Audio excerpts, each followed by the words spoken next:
रात के करीब 11 बज रहे थे।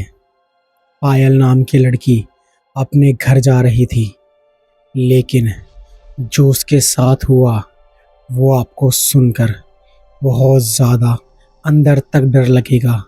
तो चलो निशी डाक की कहानी पायल के पॉइंट ऑफ व्यू से सुनते हैं।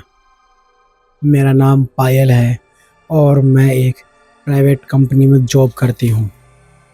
मेरा काम वैसे तो 7 बजे कंप्लीट हो जाता है, लेकिन कभी कभार काम ज़्यादा होने की वजह से मैं लेट हो जाती हूँ और मुझे काफ़ी देर भी हो जाती है। मैं अपने घर पहुँचने के लिए ज़्यादातर अपनी स्कूटी का ही इस्तेमाल करती हूँ, लेकिन उस दिन मेरी स्कूटी अचानक से ख़राब हो गई थी।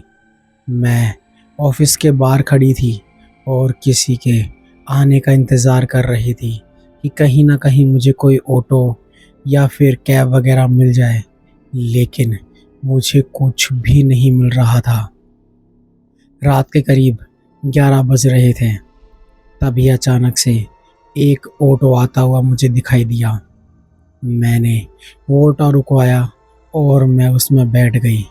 मैंने अपनी सांसें ऊपर नीचे जो चल रही थी उन्हें नॉर्मल किया, क्योंकि ऑटो ड्राइवर बार बार मुझे देख रहा था, जैसे वो मुझे खा जाना चाहता था।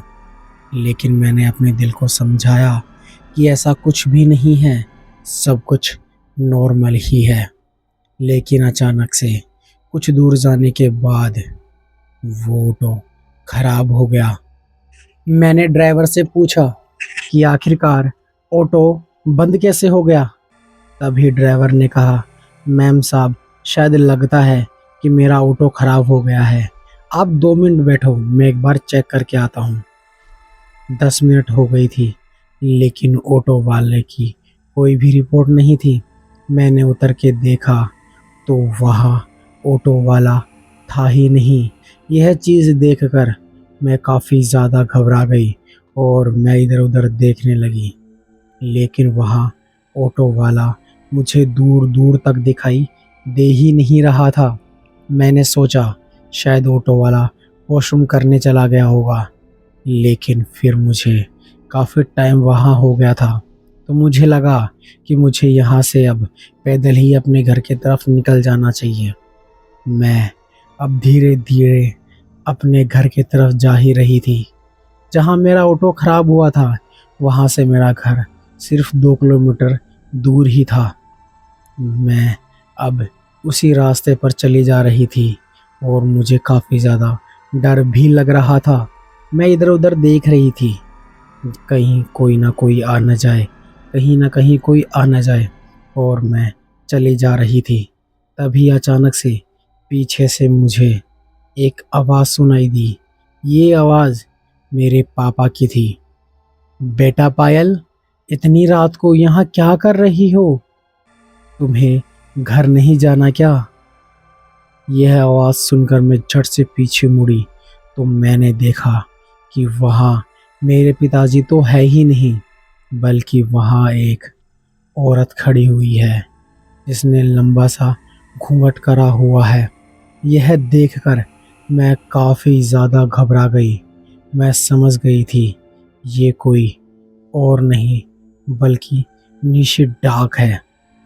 मैं वहाँ से भागना चाहती थी, लेकिन ज़्यादा दूर मैं भाग नहीं पाई और ज़मीन पर आ गिरी। निशी डाक मेरे बाल पकड़कर मुझे घसीट कर ले जा रही थी और मैं बचाओ बचाओ जोर जोर से चिल्ला रही थी, लेकिन शायद मेरी आवाज़ किसी को सुनाई ही नहीं दे रही थी। मैं अब ये सोच चुकी थी कि आज मेरी मृत्यु होना तय है, लेकिन अचानक से उसने मेरे बाल छोड़े और मेरे पास आकर खड़ी हो गई। मैंने जैसे ही मौका पाया मैं वहाँ से भाग गई। निशी डाक मेरे पीछे पीछे और मैं निशी डाक के आगे आगे भाग रही थी। मुझे पता था कि मैं निशी डाक से ज़्यादा दूर तक भाग नहीं सकती, कहीं मुझे छिपना होगा। मुझे एक मकान दिखाई दिया मैंने वहाँ जाना सही समझा। मैं वहाँ गई और दरवाज़ा खटखटाना चाहा, लेकिन वहाँ दरवाज़ा पहले से ही खुला था। मैं भागकर उस घर में घुसी और मैंने दरवाज़ा बंद कर लिया। निशी डाक दरवाजे के बाहर खड़ी थी और अब उसने मेरे भाई की आवाज़ में बोला, गुड़िया, पायल गुड़िया, बेटा अंदर क्या कर रही है? चलो घर चलो, है ना? मैं आ गया हूँ, अब तुम्हें घबराने की ज़रूरत नहीं है। आजा बेटा आजा, चलते हैं यहाँ से। मैं दरवाज़ा खोलना चाहती थी, तभी मुझे याद आया कि पिछली बार जब मुझे मेरे पापा की आवाज़ सुनाई दी थी, वहाँ मेरे पिताजी नहीं बल्कि निशी डाक खड़ी थी। निशी डाक ने दरवाज़ा ज़ोर ज़ोर से पीटना शुरू कर दिया और मैंने वहाँ से अब बाहर भागने की कोशिश करने लगी, लेकिन मुझे कोई रास्ता नज़र ही नहीं आया। तभी मैं उस घर के मंदिर की तरफ भागी। वहाँ हनुमान चालीसा रखी हुई थी। मैंने वो बुक उठाई और ज़ोर ज़ोर से पढ़ने लगी। तभी मुझे बाहर से एक लड़की की आवाज़ सुनाई दी, बंद कर इसे बंद कर, तुझसे कह रही हूँ ना मैं, इसे बंद कर, करना बंद इसे, वरना मैं तुम्हें मार दूंगी। मैं तुम्हें मार दूंगी, बंद कर इसे। लेकिन मुझे पता था कि अगर मैंने हनुमान चालीसा बंद करी तो ये निशी डाक आज मुझे मौत के घाट ही उतार देगी। मैंने वो पूरी हनुमान चालीसा पढ़ी और मैं हनुमान जी की एक तस्वीर लेकर दरवाजे के पास आई। मैंने दरवाज़ा खोला तो वहाँ अब कोई भी नहीं था। मैंने वापस दरवाज़ा बंद किया और मैं उसी घर के अंदर सो गई। सुबह करीब 6 बजे मेरी आँख खुली तो मैंने देखा कि मैं उसी घर के अंदर सो रही हूँ। मैं खड़ी हुई, दरवाज़ा खोला और मैं वहाँ से घर निकल आई। उस दिन के बाद मैंने कभी भी नाइट शिफ्ट की ही नहीं और मुझे अब उस जॉब की ज़रूरत भी नहीं थी, क्योंकि मैं अब दिल्ली शिफ्ट होना चाहती थी और मुझे दिल्ली में जॉब भी मिल गई थी। जब भी मैं वो कहानी और वो किस्सा याद करती हूँ तो मेरा रोम रोम सहम सा जाता है।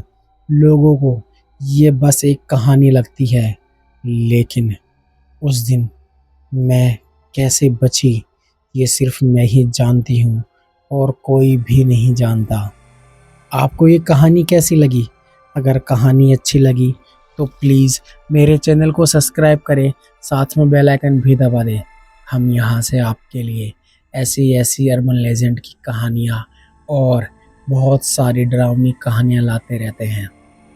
तो चलो अब हम अगले अध्याय में मिलते हैं।